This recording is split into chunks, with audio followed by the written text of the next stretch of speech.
So, hey, well, I'm John Kane, and I welcome you to Let's Talk Native on this Saturday, November 30th. Yep, we're at the end of this month. While this program may not provide a path to spiritual enlightenment, we do encourage, and in some cases, start conversations. We don't do prayers or buffalo speeches. We take a tough look at our history, oppression, and survival. We talk about culture, the arts, politics, and identity, and we may step on a few toes along the way. But our real goal here is to bring people together by breaking down what separates us. So, and we do it all right here from the Cattaraugus territory of Seneca Nation. So let's talk Native. But first, let me remind people that our audio streams at www.letstalknative.com. And we stream live video of the show on our Facebook group page via Facebook Live. Our shows are available as podcasts on your favorite podcast platforms.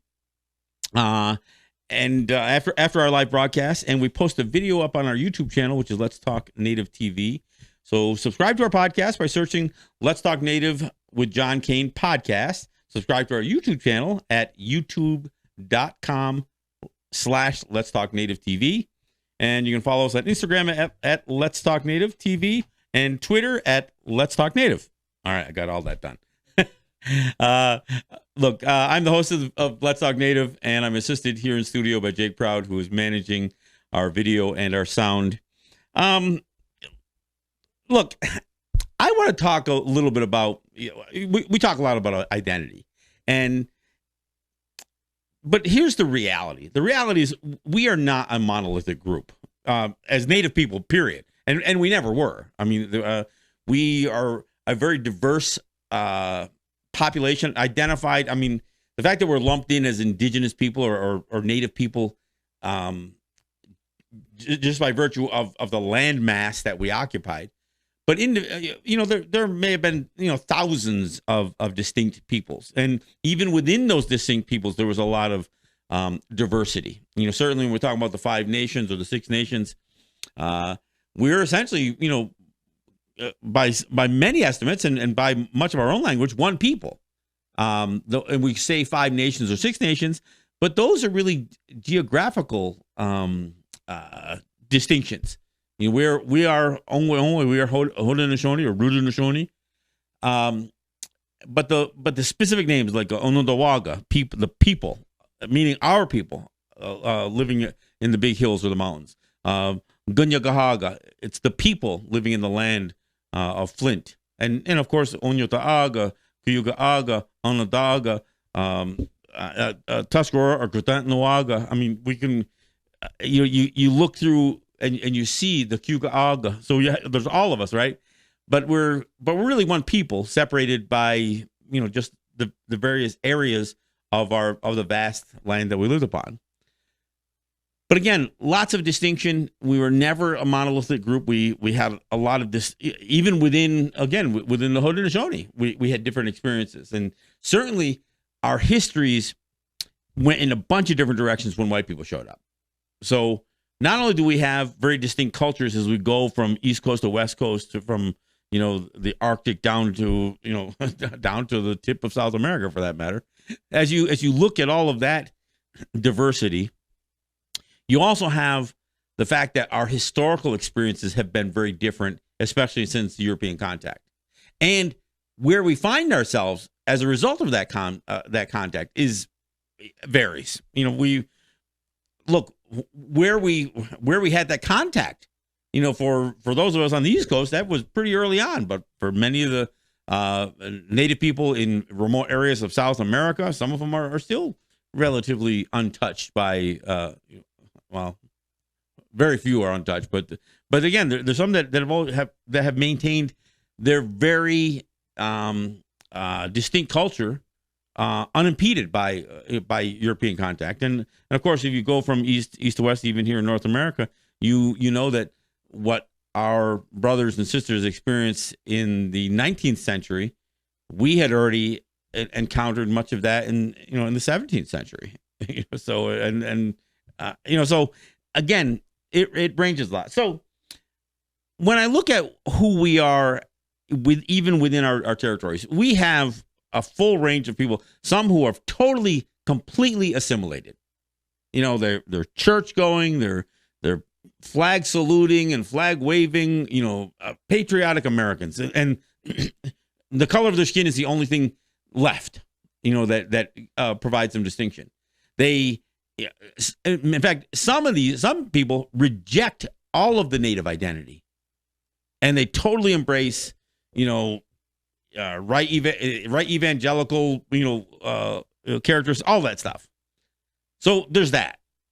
And, and look, whether we call them sellouts, and I do, I mean, I'll admit that if you have abandoned your culture to that extent, that's pretty much, you're pretty much whitewashed. So there's that extreme. Then the other extreme are the hardliners. I mean, many people think I'm a hardliner. I don't even know that I qualify as a hardliner, but I'm probably closer to that camp than the other camp. There's no question about that. But my point is, most of us are not on the extremes. Most of us are not the hardline, all sovereign all the time, all this, and, reject all things Eurocentric, all things American. There are those people, and I don't begrudge those people. I don't. But then there's the other extreme. But most of us are between the extremes. And so that's when I say living between the extremes, that's what I'm talking about. So what does that mean exactly, to live between the extremes? Because if we, at some point, if we only live, if we want to reject the hardliners and claim to reject the sellouts because we don't like the label, right? But we still find ourselves complicit with everything, with modern day genocide, which is, again, assimilation, then you're probably a lot closer to that sellout, side than than the hardliner side. But many of us are, again, we are living between those extremes. And so I'm not trying to change the evangelical right that lives among native territories. Look, if you are so happy with your lives living as a native person in blood quantum only, I guess, or whatever, name only, but fully embrace everything that's, truth, justice, and the American way, all of that stuff. I mean, if that's where you are, I'm not going to try to change you. I mean, if you're a church going, Republican voting, or even a Democratic voting, I don't care. I mean, if that's who you are, I'm not trying to change you. But there, again, most of us live between the extremes. So I'm trying to, and this might be a little bit of an appeasing because of some of the, some of my statements, I guess, and some of the things that I say. But trust me on this one, I still want to bring people along, not to necessarily share my ideology, but at least to think critically about who we are, where we are, and where we're going. When we talk about decolonization, that's a very popular expression these days. Oh, decolonization. Yeah, we need to be on the path of decolonization. Well, I agree. But, having said that, we're all never going to be at the exact same place on that path. I mean, this is a movement. It's not a location. So if you want to say, well, I support decolonization, I mean, it's not like, well, where's your card? I mean, there's no membership card to this thing. This is about, can you move in a direction? And of course, depending on where you're sitting in the first place. Look, if you just walked out of church yesterday and said, I've had enough of this, I want to change it. I mean, again, if that's where you are, then look, you're going in the right direction, I guess. If you're saying, I'm no longer supporting the political system out there, I'm going to concentrate, but you were doing it yesterday. Then you're taking the first steps in the right direction. And look, I totally support that. Or maybe you aren't taking those steps. Maybe you're just finally starting to critically think about that stuff. I have a few people, every time I post something, the last show that I did, I talked about the subtle versions of racism, right? The ones that, that people just say stuff, it slips out, right? And you find out, and it kind of gives you a hint, oh, that's really how they think then. Well, if that's how they think, and yet they have those are people in positions of influence, and that's what I talked about last week. I said, look, these are the legislators, state and federal. These are the judges. These are the state and federal executive offices. These are our own lawyers, their lawyers. There are consultants, our lobby, all these people who so many Native people have become dependent on.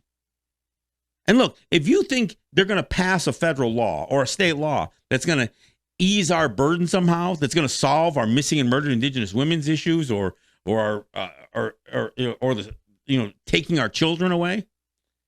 If you think that they have to pass law, then you are depending on them. And I'm not saying that we should ignore what they're doing. I'm saying we should stop asking them to do it for us. We need to take so when I'm talking about that kind of dependency, that's what I'm saying we need to strip off. And I'm not saying, look, we got to, we can't wear blue jeans and T-shirts. We got to walk around naked or something. I'm not saying that. I'm just saying we have to begin the process of untangling ourselves from those systems of oppression.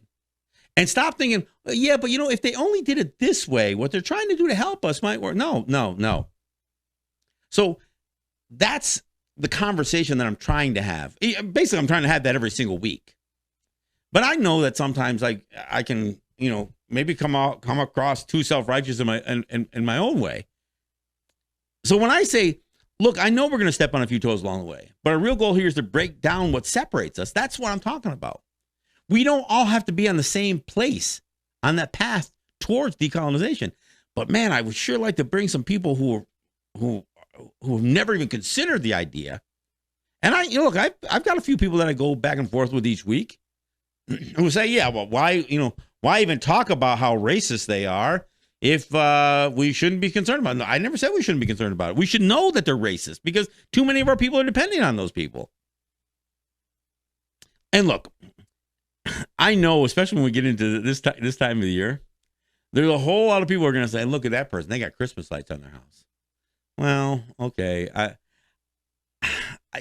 get it. I get it's real easy, especially when people have flashing lights kind of advertising, their support for these holidays and stuff like that. But I get that. I mean, but to me, I think the fight is sometimes someplace else. I mean, I know that a lot of people compromise and, I only do it for the kids and that kind of stuff. Look, I find myself in that boat, more often than not because of, family pressures and stuff like that. And I'm not saying this to just defend myself. I'm just saying I get it. But for me, I think the battle that we need to fight is about taking the steps that stuff doesn't creep in.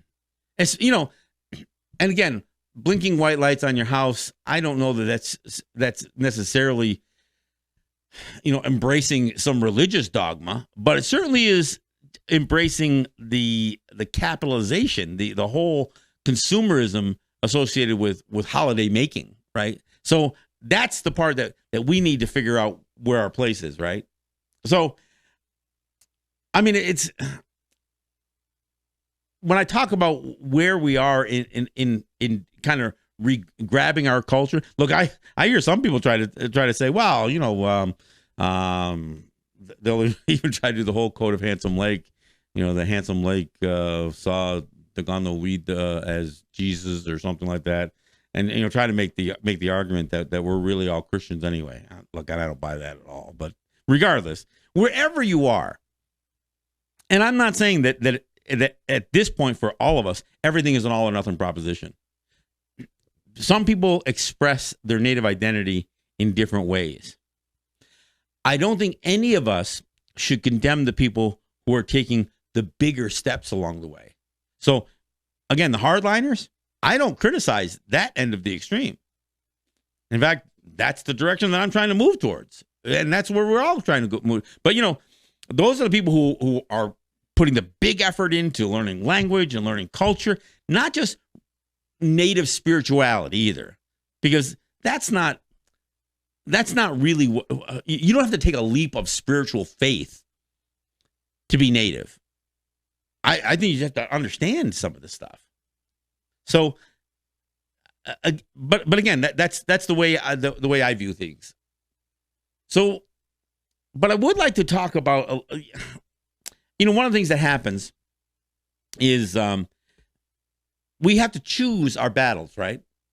And some of us have the opportunity to run out to the front line on everything, right? Environment, mascot issue, missing and murdered Indigenous women. I mean, whatever whatever issue confronts us, fighting the state, fighting the feds, fighting everybody. I mean, some of us can be on the front lines of multiple battles, but some of us have to choose. Some of us have to choose because of our own resources, and perhaps even what we feel more strongly committed to. And one of the things I always hear on the mascot issue, oh yeah, why are you making such a big deal over the mascot issue? Aren't there bigger issues to fight? Well, I don't know. When you start talking about how to scale what is important to you, part of the reason that some people take a stronger stance on the mascot issue is because of their personal experience, where they live, maybe a school nearby, what their kids have had to experience, and I get that. But I mean, but it's one thing for white people to try to condemn Native people getting involved in that battle or any battle, and saying, yeah, why don't you have something better to fight for? Why don't you work to stop the drugs in your territories? And yeah, we hear all that stuff as white people explode the heroin epidemic out of all kinds of proportions. That's what we hear, right? So I mean, and so when I see some of the crap that somebody like Donna Van Boyle and others have to take, the lumps they have to take from again these white racists who they just want to be Redskins no matter what, and they'll say, yeah, don't you have better things to fight for? No, I don't know what is the better thing to fight for, but we all have to pick our battles. And some of us, including folks like Donna, that's not the only thing she fights for. There's environmental issues that she steps up for. There's women's issues that she stands up for, not just the mascot issue. But many of us, once you become an activist, it's kind of hard not to get involved in some of the other issues. But I do understand that some of us do focus more intently on some issues more than others. And some things don't seem like activism. Look, if you're in your community, if you are working on substance abuse, that may not seem like activism, but it is. We have a full range of issues that we need as many people involved in standing up for and fighting for or fighting against, depending on how you want to look at it. But we all can't do everything. And frankly, we don't need everybody to do everything. We need everybody to do something. Like I said, we need everybody to start on that path towards fixing our people, towards helping our people. Not fixing. Fixing makes it sound like the person who's offering the help has all the answers. None of us have all the answers. But you can't even begin to get the answers if you're not prepared to ask the question. So that's what I do here. The reason I do this show 3 times a week, essentially, two Let's Talk Native shows and one show in New York, is to have these conversations, is to begin the conversations. And then I try to go a little farther. So whether I try to step up where I can and when I can, whether it's joining in a battle that somebody else is headlining, or whether it's stepping up to the microphone when the opportunity avails itself to me. So whether it's the Columbus Day issues, whether it's again making a presence be known when they want to sail a Columbus replica ship down in our neighborhood, or whether it's fighting a local high school that wants to use a racial slur for their name, or whether it's standing up for missing and murdered Indigenous women, or whatever the case may be. I try to do what I can, and I'm not saying that I am the ultimate champion on all these battles, but I also but part of it is to support the people. I know that some of these things that we're facing, we may only have a handful of people who at any given time who can show up. So I try to support those people. And that's what I'm asking other people to do, is to figure out what is the role that they can play. What is the role that any of us can play in not just fighting the oppression, but advancing our people. So language teachers, the agricultural projects, the substance abuse issues. These are all fights essentially that we're taking on to further our people and our identity. And not everybody looks at it the same way. But look, it's got to the point where putting food in the ground is an act of resistance. It's an act of defiance. When we say, look, we don't need all your food coming to us from, multinational corporations. If we can get to that place, then I support anybody who's working on that. I don't care if you're just growing a garden in your backyard. To me, that's the right direction. So, in spite of the fact that we aren't all going to be on the same page on every issue, I want to support those people who are at least taking the steps and again, am I the one to judge what is the right direction? Well, I mean, I can have my opinion about supporting the direction that people are going in. And so, look, on a weekly basis, I know that I'm saying some things that, that some people are going to reject. And because, I do call people out, I guess. And that's why, and we almost have to, especially those people who want to step up as iconic faces and voices for native territories and yet live a lie. Yeah, I'm going to call that out. So, I mean, and I've had my run-ins with, the people who love Oren Lyons or Suzanne Harjo or any of these other folks. Because I kind of know who these people are. And I've had my spats with them over, whether it's using the word genocide, or whether it's saying one thing and completely living a different life. So when you want to represent yourself as a leader, and yet you don't even consult with your own people. We've got a lot of challenges.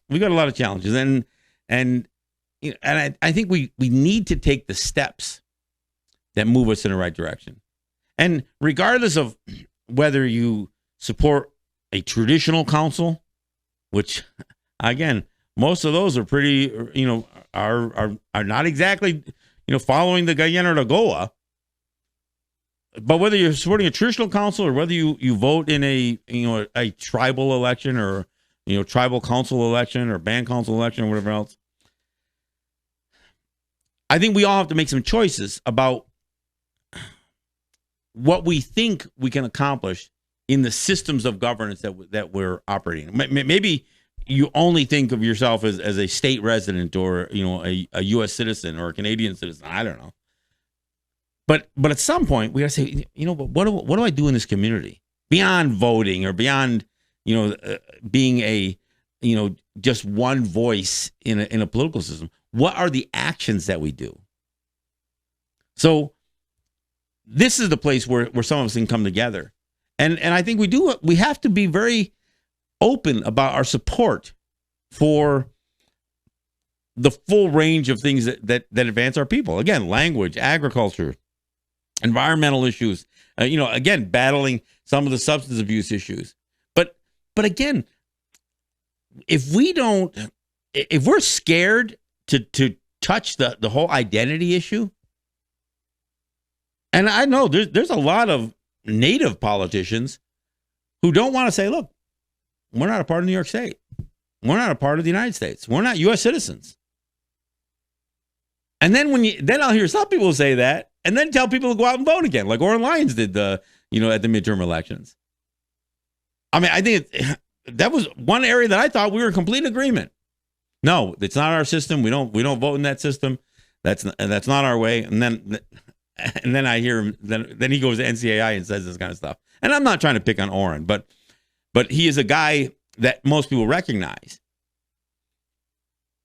So I mean, I would rather. I'm hoping that he walks that back. I know he's an old man now, and I hope he walks that back and returns to his original message and says, no, that's not our system. We shouldn't be a part of it. And and whether he ever has to answer to why he took a different position, I don't even care. But I'm just saying we need to look at the positive steps that any of the people in our territory are making that advance our people, that start to strip away some of the colonial influences. That's what I'm talking about. Decolonization. You can't talk about decolonization if you're only trying to find comfortable places within the systems of oppression. So if you're saying, "Oh yeah, I believe in decolonization," and then what? You think the idea of decolonization is trying to lobby Congress to pass a law to protect our women? That's not decolonization. That's complete colonization. So that's what I'm talking about. And I know, look, I know people think, oh, look at it, so great. Donald Trump signed an executive order to help with missing and murdered Indigenous women. Isn't that great? No, I don't think so. And yeah, but no other president's done such a thing. Well, look, whether that's even true or not, that's not the point. The point is, what are we going to do about it? And how much do we have to fight the federal government or the state government as we attempt to deal with these issues? Because that's where the problem lies. The problem isn't that we don't have enough state and federal intervention in our lives. The problem is we have too much. They won't uphold the responsibilities that they have to and for and of their own people, but instead want to plug themselves into our lives. I mean, they could stop drugs from coming onto our territory. They could stop, they could prosecute men who abuse our women or kidnap our women or murder our women. They could do that. They don't need special laws. It's pretty much illegal anyway. And sending $100,000 to a dozen U.S. attorneys' offices, that's just going to pad more bureaucracy. But again, we can't talk about decolonization if we aren't prepared to strip away some of that. And I'm not saying we got to strip it all away at once. I don't oppose those who do. I support those who do. But even to those who are just saying, you know what, I got to at least push this away. I agree with that. All right, we're at the bottom of the hour, so we'll take a break and we'll come back. I'll play another tune and I'll be right back after this. This is John Kane, and this is Let's Talk Native. Tu danser de hon giurna day Sedera hon sas jode o GJ Soon had Jay Nekne set her heart in it I see Jay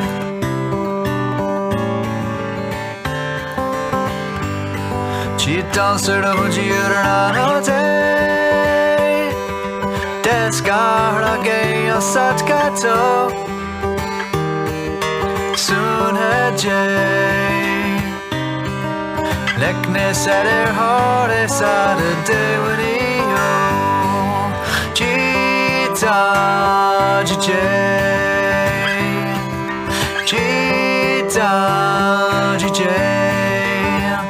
Oh goodness nay how deal swate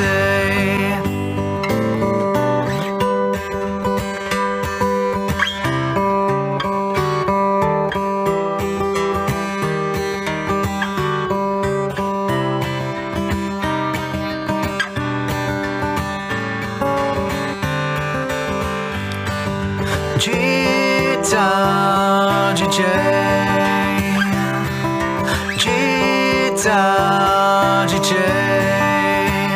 Oh goodness nay how deal swate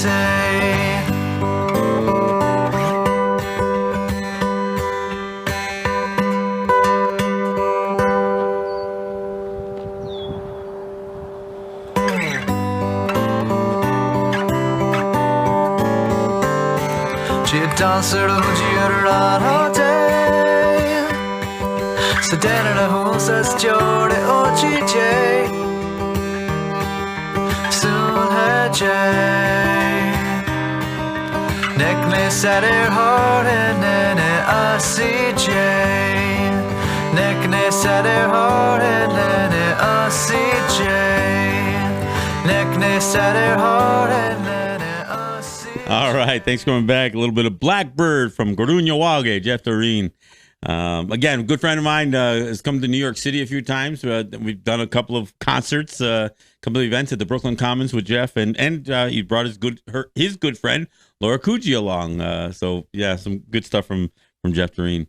Hey, look, I want to thank our sponsors. I want to thank Ross and Holly John and the RJE family of businesses, Eric White and the ERW Enterprises. And look, I also want to thank the good folks at Grand River Enterprises and Native Wholesale Supply. These are the guys who support the show on a weekly or monthly basis and enable us to do what we do. And out of that, we try to carve out a few dollars here and there to add pieces of equipment. We are trying to raise a few other dollars here because our plan is for Jake and I after the first of the year to work on a full-length documentary, and that's our plan. So we've got a bit of an equipment list that we're trying to build out. So we are trying to raise some money. I hate to go back to the guys who support me on a weekly basis because they do so much already. So I'm always putting a bit of request out there. But I do have other friends out there who do step up. I mean, folks like Harry Wallace and Dr. Shab Bay, my good friend Ed Schindler. These guys who step up when something really breaks down and we we need some help. And look, I'm not too proud to put it out there, but tomorrow starts my birth month. So turned 60 years old this month. So if you want to throw a birthday card in the mail with a check, I will read the card. Look, it's a shame. That's a shameless plug, but look, that we do this only because we have support from those from a few of you. I know there's a lot of people listen to the show and they check the show out. I'm impressed that we added like over 100 members to our Facebook group page just in 1 week. We're over 7,600 members. We were nipping at 7,500, and then next thing I look, it's at 76. So look, we're adding subscribers to our YouTube channel all the time. So I know the word is spreading. And again, we do get some support from here and there from different people, and that support enables us to grow out what we're doing here. But again, beyond the financial support that we're pretty much always in somewhat need of, I do want to acknowledge and thank those of you who support the show by either your comments on our Facebook live stream, those of you who share the show, whether you share the video or you share the audio, the SoundCloud, the podcasts, or the YouTube videos or the Facebook videos. I appreciate it all, because that's the conversations that I'm trying to have are the ones that I want you to have. These are the conversations that we need to have in our communities. And, the whole purpose of much of the conversations that I'm trying to advocate is that we start to reach into, within arm's reach, the people in our community, that we can do some of these things together. It is hard to do things all by yourself. And I can say that with a certain amount of experience. I didn't have a whole lot of people who said, "Hey, John, why don't you do a radio show?" I kind of took this on all by myself in the very beginning. I'm lucky to have the support that I have, having a guy like Jake here working in the studio with me, and having the resources that allow two of us to work at this. But it is hard sometimes to do things all by yourself. So all of us, as we try to do the bigger things, we have to reach out. We have to reach out into our community and find the people that we can work with and support each other.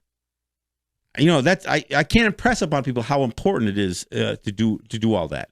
We are still very much mired in an identity crisis, and part of it, there's a lot of people who are complicit in creating that identity crisis. Our own educators, but certainly we send our kids to school, and we don't pay enough attention to what's being put into their heads. And I know that children are conflicted. Native kids who go into a public school and learn the things that they're being taught, they are automatically conflicted. Because if they have any conversations at home about what our experience has been in American history, it doesn't line up with what they're being taught.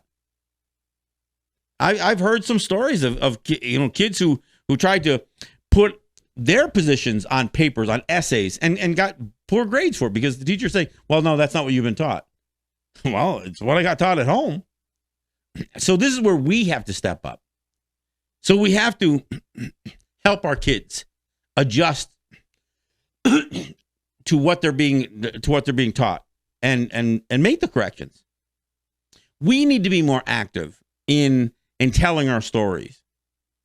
I mean, every time I hear one of these stupid polls that say, whatever the number is, 80, 90, whatever it is, percent of Native people support or have no problems with Indian mascots or Native mascots. I'm thinking, for one thing, not only is that crap to begin with, because I've never been polled by anyone, but it does beg the question as to why would any Native people? I mean, I'm not talking about the frauds, like the ones who, there's this thing called the Native American Guardians Association. There's a few Native people who are actually in this thing, but they're, again, this is where I label where the sellout label comes out. But most of them are frauds.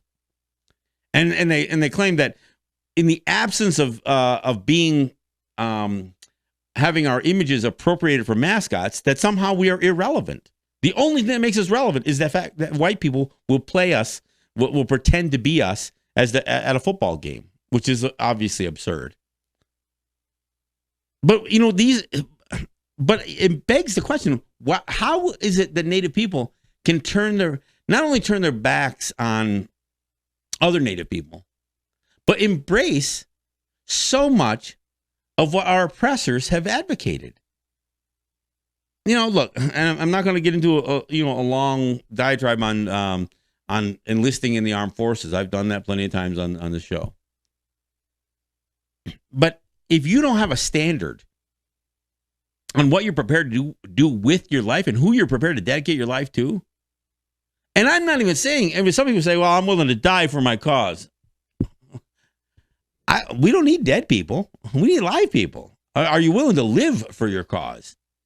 Are you willing to dedicate your life, not your death, to a cause?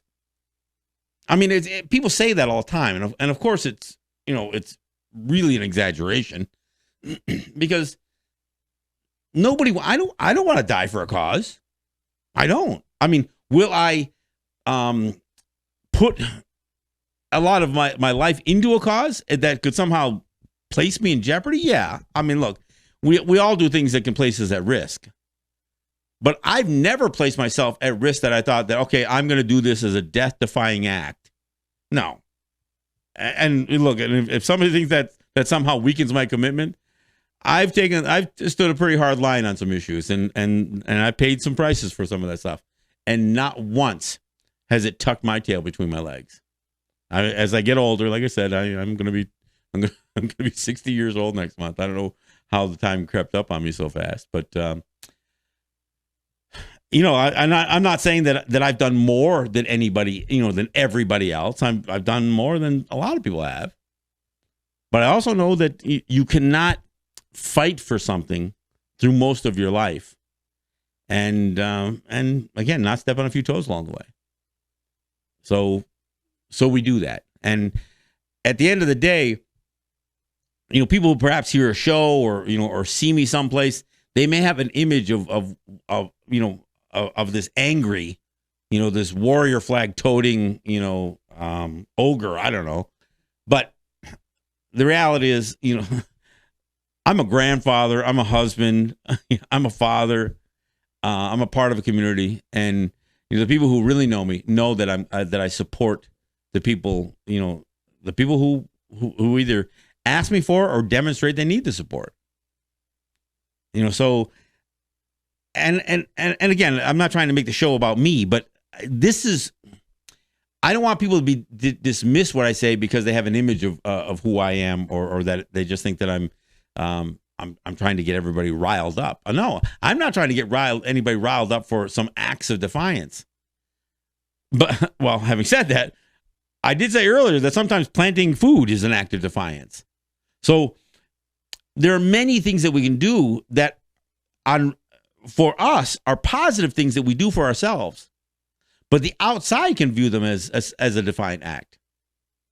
And that's not a problem. I don't have a problem with that. I don't have a problem with somebody who says, no, I'm going to promote food sovereignty. both as an economic resource, as a quality of life issue, and yes, as an act of defiance. I don't have a problem with that at all. I also don't have a problem with people who say, no, I want to play an active role in the lives of the children in my community. I would rather play a bigger role than CPS, or a bigger role than some judge out there, and even the judges in even the Seneca Nation courts. I mean, I'm just saying, as community members, as neighbors, as friends, as family, we should be able to do more to support our children, more to support our women, more to support our sons. We need to create opportunities, and we need to empower them. Because the biggest failings in most of our communities, and this is what contributes to everything, every list that we don't want to be on the top of, every one of them can be tied to one thing: the lack of hope, the lack of any prospect for the future. And even giving annuity checks out doesn't build hope for the future. It just builds anticipation for the next check. I mean, we don't even do the real positive work to say, okay, if you're going to turn 18 or 21, or if you live in a community that gets, some sort of lump sum when you become of age. I mean, I know there's some training, I guess, that they try to offer. But does anybody really talk about empowerment? About how these lump sum funds can be used to have more of a sustaining effect on a kid or on a community? These are the things that we have to think more about. And again, I'm not condemning, annuity checks. I'm not condemning anything that we do. I mean, I think, there's a real positive argument for this idea that, that even in the American system, when they say, well, there should be some basic income that is afforded to every family should have, receive a check for, to help. Look, there's an argument to be made for that. But I'll tell you, the biggest issue is, what do we do for children? How do we make sure that as soon as we know that there's a girl in our community that's pregnant, we start to give her the support for that child, because that child is our future? How do we do that? How do we make sure that she, beyond what the clinics can do, or any kind of prenatal care, how do we do this thing within a community to ensure that the mother's healthy, the child's healthy, and when the child comes out, the child has everything it needs to have the right foundation laid before we hand that child off to somebody else to start educating our child. How do we make sure that the child has the basic needs, the basic upbringing, some foundation that they can take even into kindergarten, even into pre-K, if the case, whatever the case may be. I mean, this was an effort. There was a comedian, I think Rob Reiner, or one of these guys, was promoting, this idea of making sure that every child has all the resources they need, before they enter school, so that no children. I mean, they call children, they call pre-K Head Start. So, only certain kids are going to have a head start, and everybody else left behind? Look, we need to make sure that we can provide equity to our children, so no child feels deprived. Look, we have, in every one of our territories, we have the haves and the have-nots. In many territories, the have and the have-nots are drawn completely along lines of who works for the tribal government and who doesn't. And I mean that goes along with so-called traditional governments and with elected governments. So because I've seen it in communities too, where you can tell, oh yeah, they're the ones who they're the children of the chiefs, and they have all the good jobs. and I mean traditional chiefs, not just the elected ones. And of course other communities, like Seneca Territory and some of these others, where you have entrepreneurs and people who own, who've made lots of money selling cigarettes and gas and other, have had other successes in businesses.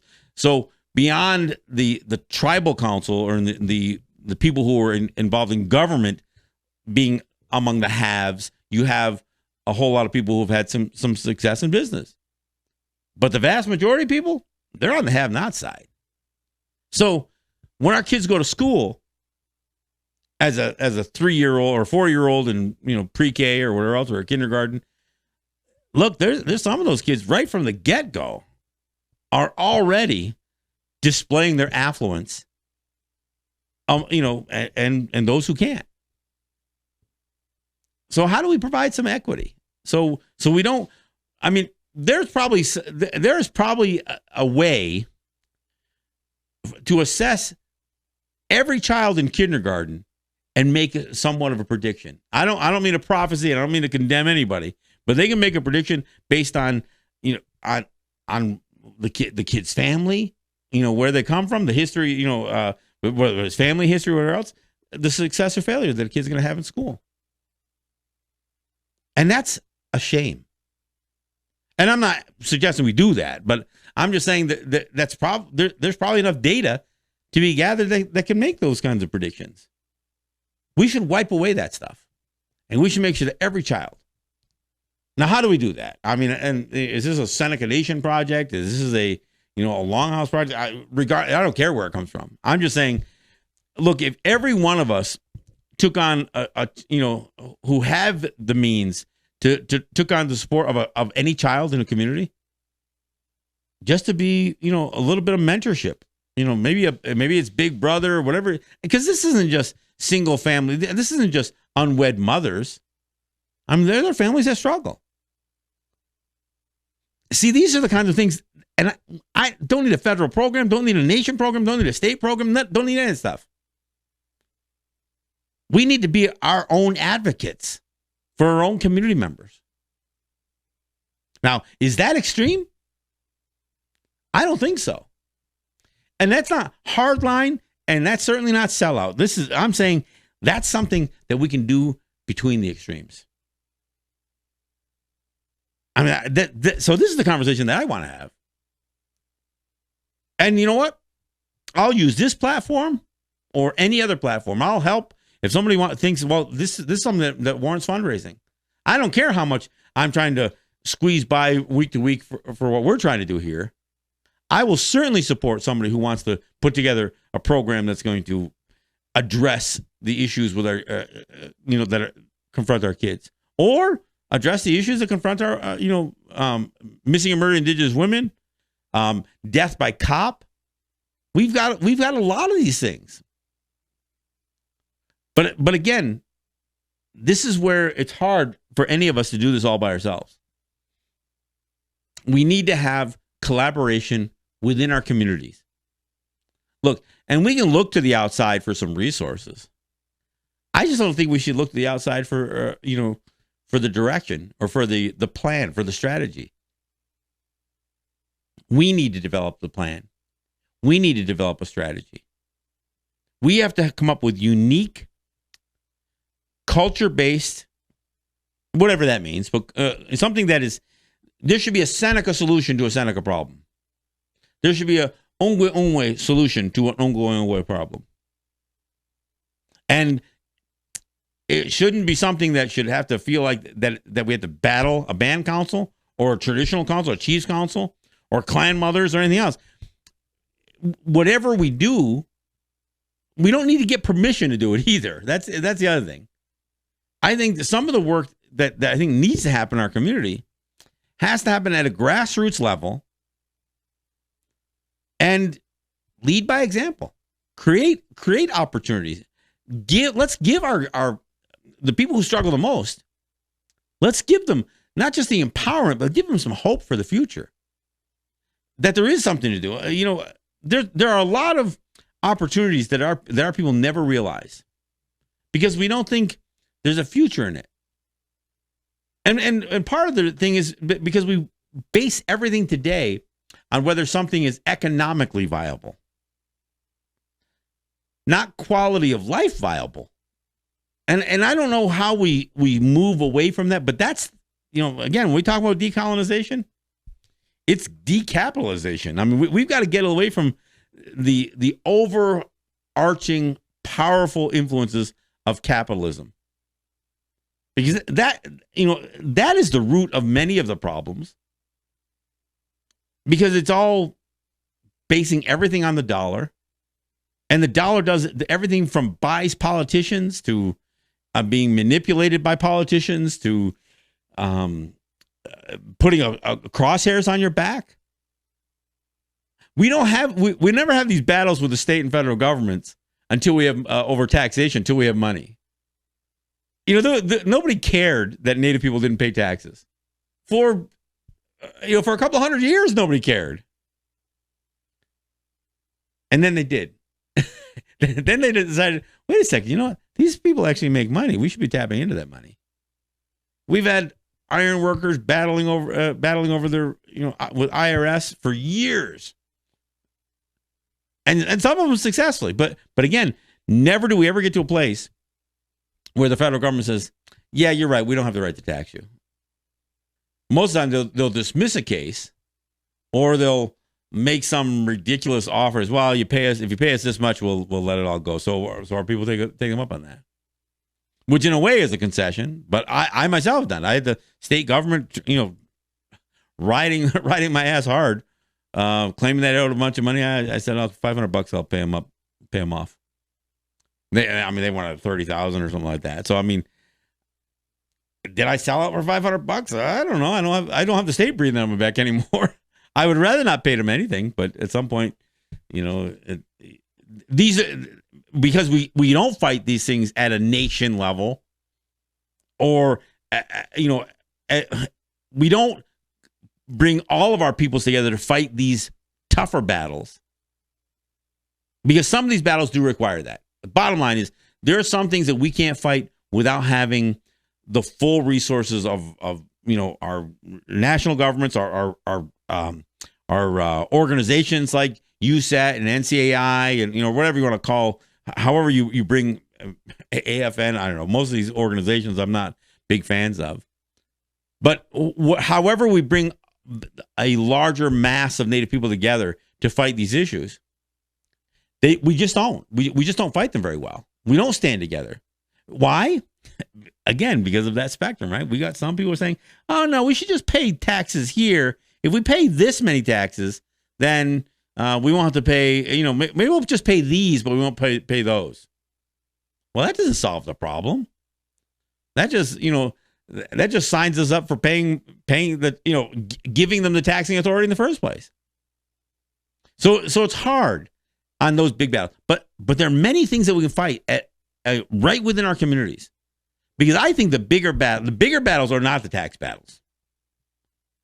I think we just keep trying to kick in that can for a while until we have more of our young people educated, because they're going to fight this stuff way better than we've done. And you know what? We fought it better than the generations that came before us.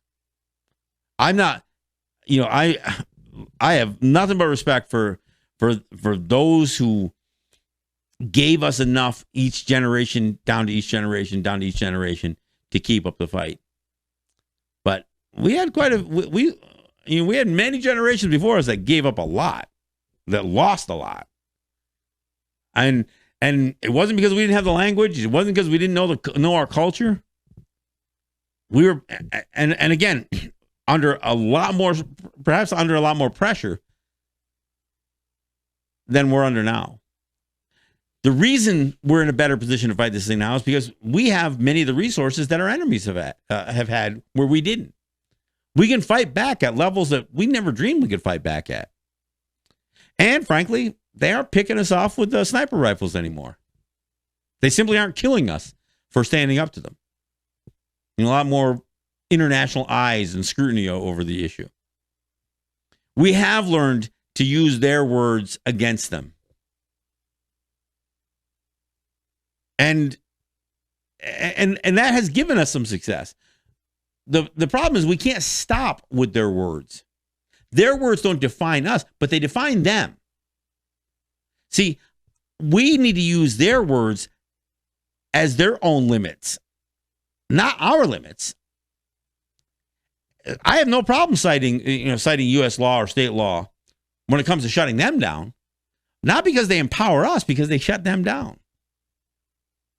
But again, as we've learned over and over again, the first time we turn their words back on them, they say, well, we didn't really mean that. Of course you didn't. You meant those words for white people. So, again, I wanted to do this show because I do want to reach out to people who perhaps we are spread across the spectrum, right? And I know there's people who are spread across the spectrum who are all wanting to go in the right direction. And perhaps some of us, we poo-poo each other right out of the gate and say, oh, yeah, that person isn't this. And I'm probably guilty of that too. But, man, just keep moving. Just keep moving in the right direction.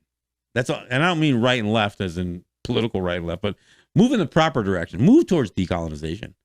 So take a step. And at very least, let's begin to think critically about that helping hand that the state wants to give, or that helping hand that the federal government wants to give, or that helping hand that the UN wants to give. I haven't seen a whole lot of those helping hands that have helped. So I want to thank you for listening. We'll be back here on Tuesday, and we'll do it all over again. This is John Kane, and this is Let's Talk Native. Yahweh.